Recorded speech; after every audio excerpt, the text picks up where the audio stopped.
Good evening and welcome to another episode of Our Community, Our Voices.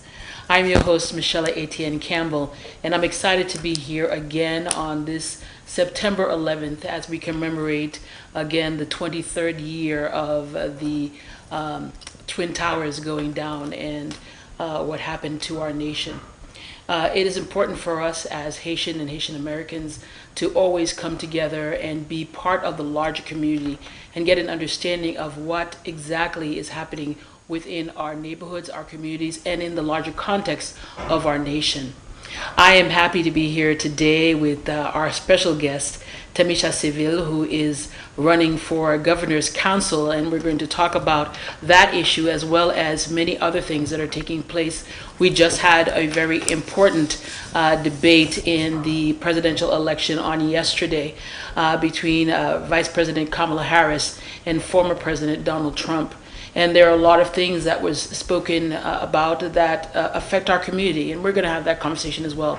So I welcome you in your living rooms and at your homes, on your phone, at work, to come and be a part of this conversation and have this larger conversation with your neighbors and with your family members and with your friends. And that way we will affect change everywhere we are. So without further ado, I'd like to welcome Tamisha Seville, a good friend of mine. We've known each other for a long, long time.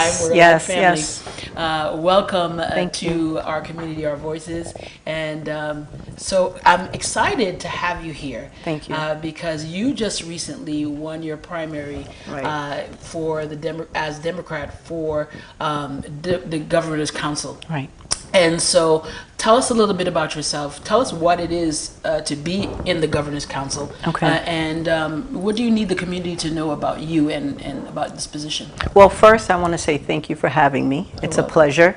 And September 3rd, I won the Democratic primary by 40% of the vote. Wonderful. And I had 3 other opponents, which, you know, we had a respectful rapport during our campaign trail.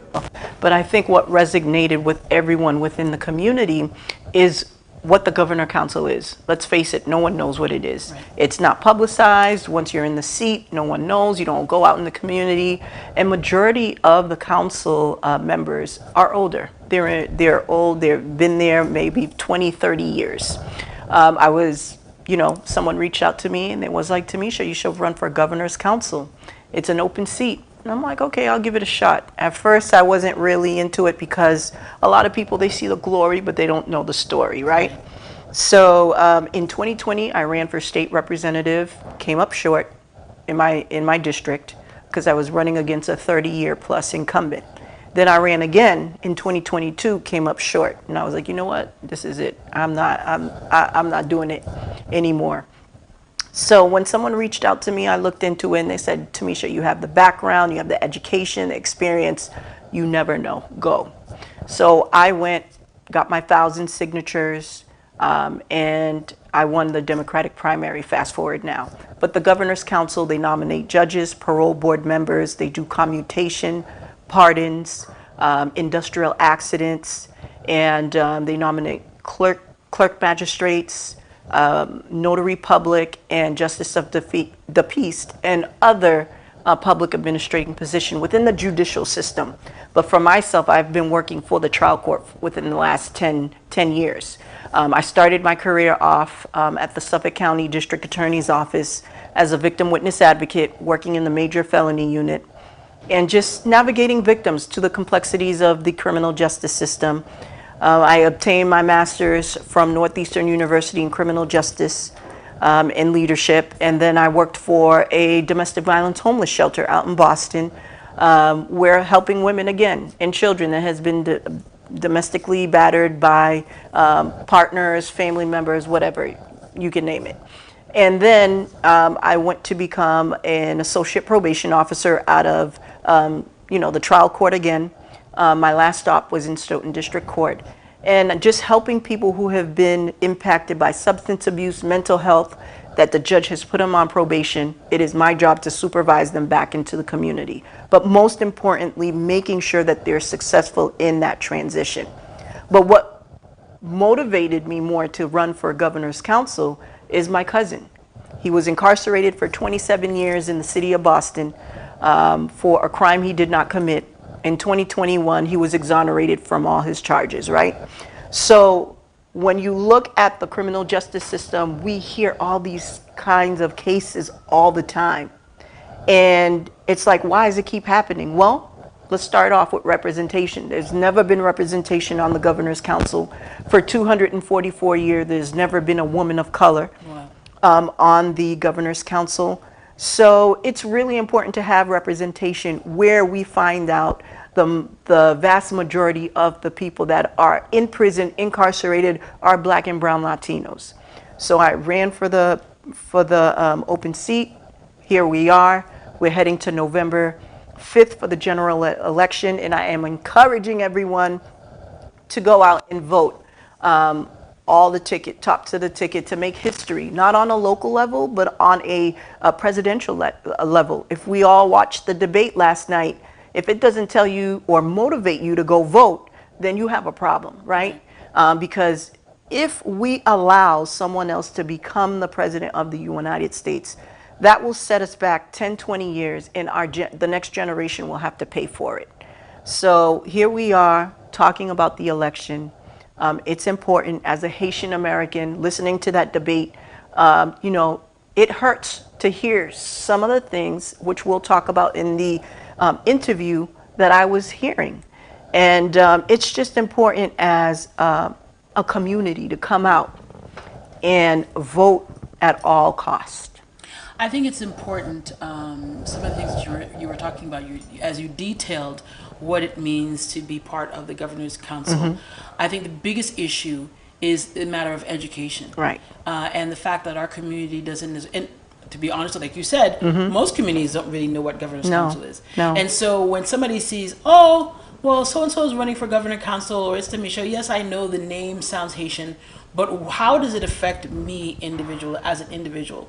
How does you being the first Black female, the first Haitian American on the Governor's Council affect the Black and brown and Haitian community at large? Well, first, what I can say is the district is large, right? So most populated areas in my district, which is 37 towns, we have Brockton, Randolph, we have Stoughton, Avon, we have Milton. We have a lot of Haitian folks in the Milton. And what you will find is that, based on research, Harvard stated there's less than 13% of people of color that are judges, right? We have some people that we know that are judges now. However, it's not enough, given the vast wideness of our district. And for me, bringing representation, I want to be able to give those who are attorneys that come from different walks of life to come into the Governor's Council, apply to become a judge, to get an opportunity to be part of the judicial system in Massachusetts. And I've worked in the courtroom every day, 8 hours a day, 40 hours a week. We see how when people who don't speak the language, you know, sometimes the cases move forward. There's not an interpreter available. I find myself, the judge pulling me to a side. Do you mind, you know, telling this person, telling this person the next court date? But these are the things that we need to understand. Judges have an immense amount of power, right? But they also have discretion. We want to make sure that those that we are putting in a position of power understands the people that they're serving, and understand that people that are coming into the court may not understand all the criminal and legal laws in Massachusetts. And how do we help them navigate that? Especially when you have a woman of that is Haitian, right? I've seen it all the time. Come in and ask for a restraining order, and they're forced to tell the judge in detail, why are you seeking a restraining order? Not knowing the language, not knowing what to say, you know, you and I are women of faith. And when you hear a woman say, well, someone's doing voodoo on me, or this person is doing voodoo, you cringe. Yeah. It does not translate. Yeah. And when you're in front of a judge that is listening to that, the judge is going to think, is this person in the right mind? And most of the time they don't get the restraining order, because it's not translated to a way where the judge will understand it, or someone who is seeking it doesn't know how to communicate that effectively. But as a woman, a Haitian American woman sitting in a courtroom listening to something like this, you wonder, what can we do in order to educate not only the judges that are sitting there, but educating the population of how the judicial process is in the system and what is the resource and access we can get for them.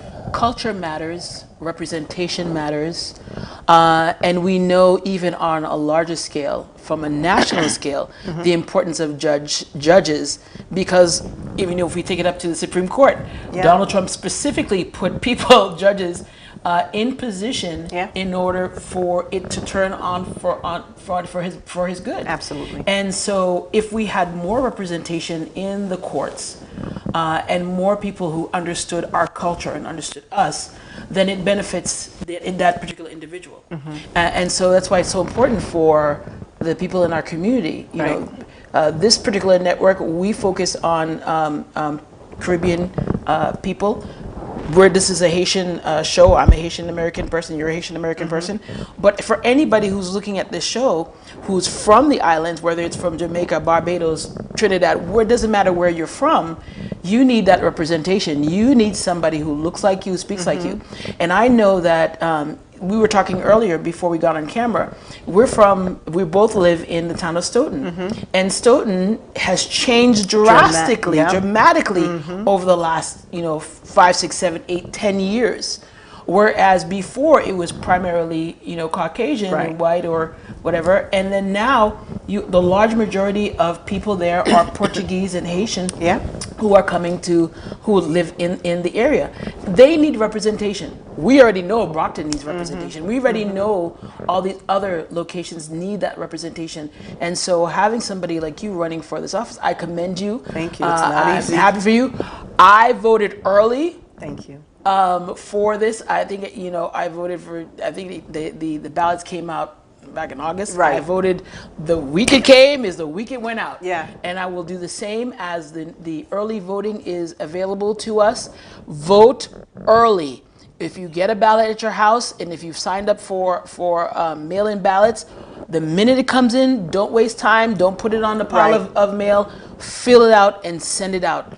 Don't let yourself be swayed as well. You know what's right and wrong, and we know exactly who we need to vote for that's going to speak on our behalf. And I do have a Republican challenger, and it's important that we get a person that not only represents, but have the ideology of majority of the people in the community, right? Women's rights.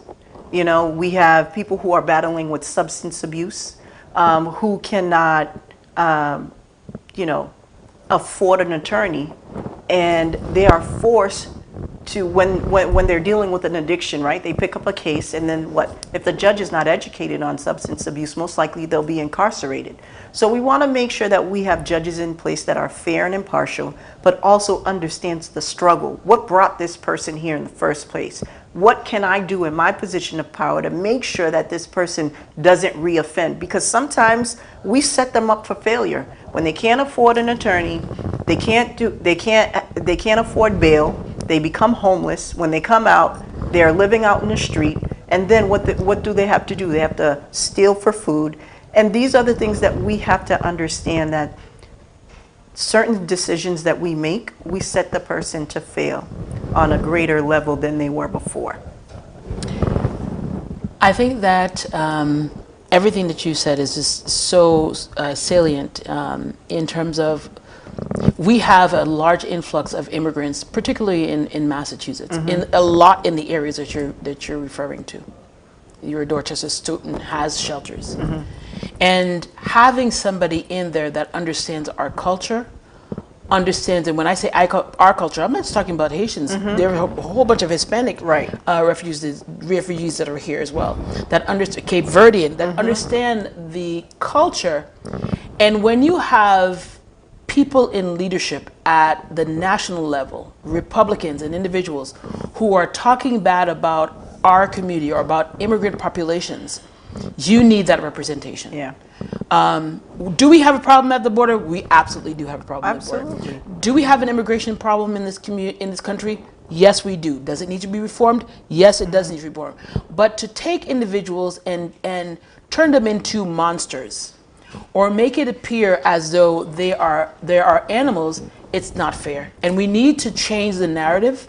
We need to work out and have, again, the representation and people that are leaders in the community who can say, wait a minute, I understand the culture, I understand the community, and we cannot talk or deal with people in that manner. You're absolutely right. I mean, when I'm looking back at my parents who came here to this country, worked 4 jobs between the 2 of them to provide me the best education. That's why I'm able to be here in front of you, to have a conversation, right? And have a conversation to talk about the issues that we're having in the community and to do something about it. But when you hear our former president talk in a manner that is dehumanizing and that is devising the country, making people afraid and at fear of what immigration or immigrants have done for this country, is appalling. And for me, if it wasn't because of my parents, I wouldn't have been able to do half of the things that I have done. And there are a lot of people in the community that has contributed their time, paid taxes, become business owners, such as your mother, that has been doing wonderful works, if not more, than those who are actually not immigrants in the community. It's disheartening to hear these kinds of things that they are saying. And I think we can come together with love, but with understanding that if we have the resources in place and access for these immigrants who are here legally to be able to be contributing members, like finding education, giving them an opportunity to work, because we are hardworking people. We are resilient. Absolutely. Being able to find a job and to be able to do what we want to do is really living the American dream. Most of them don't want to stay. They want to be able to work, make some money, and go back to their family. But when you have these kinds of issues arising with false pretense and false narratives of what of immigration and immigrants are doing, it's wrong. We're going to take a quick break, but when we get back, we're going to talk about this story, wherever it may be, this fantasy that came out of the former president's mouth yesterday, and also what the vice president said. So we'll be back in a few minutes. Thank you. Ashley Babbitt was shot by Ashley Babbitt a été tué. That should have never ever shot Ça her. pas jamais dû fait. We didn't do this group of people that have been treated so Groupe badly. moun sa que yo maltraité. People that are pouring into our country and killing Et people. tout moun sa au capé venir rentrer dans pays nous et capturer moun yo. She was the border czar. She doesn't want to be called the border czar because she's embarrassed by the border. In fact, she said at the Li beginning, même li embarrassé par ça qu'a passé. one of these people from countries all over the world, not just Yon moun sa yo est dans pays à travers le monde. over the world, David, all over the world. And crime rates are down all over the world because of it. Et crime à travers le monde a diminué, crime la caille a augmenté. What are the people that burned down Minneapolis going to be Yon prosecuted? nan moun qui est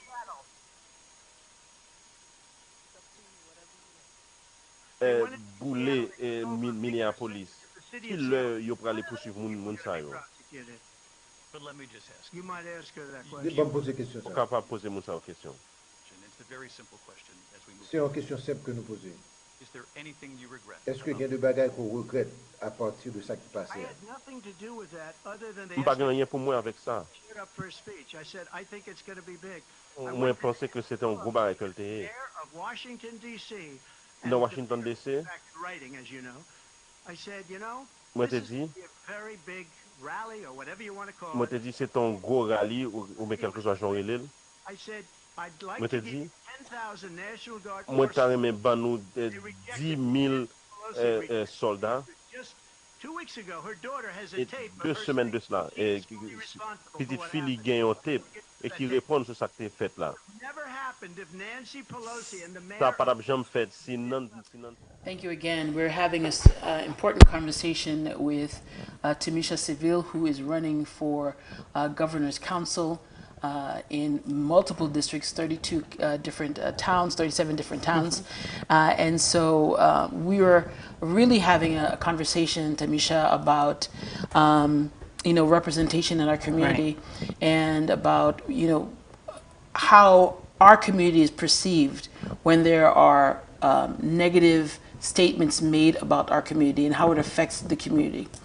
And then we just want to kind of talk about that, but just then go into how can we support you in your candidacy going forward. Thank you. Well, what I can say is that the media has played a big role, right? Running with false, as they would say, fake news, scaring people in the community. And when you think about where every time we have a presidential election, it's always the same type of story, running to have people be in fear of what democracy looks like, right?